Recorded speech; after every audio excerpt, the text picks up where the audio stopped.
તો જય માતાજી મિત્રો, આપણે આવી ગયા છે થાંદલા.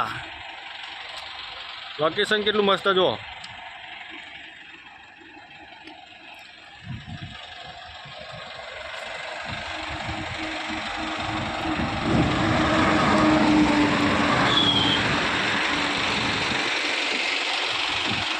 रतलाम रोड है, बढ़िया है, बढ़िया बढ़िया बात करते हैं.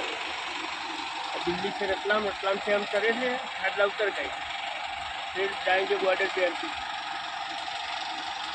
फिर गुजरात चले जाएगी, गुजरात अहमदाबाद से लोड करके फिर मेहसाणा आएगा. 2 વાગ્યા પણ હજુ દલપતજી ઠંડી ઉડી નહીં. શું કહેવું? Thank you, okay bye.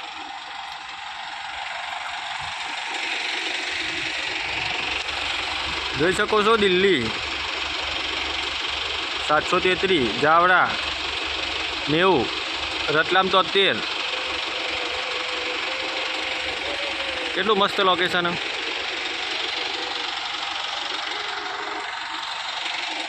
આ છે આપણી ગાડી 5300.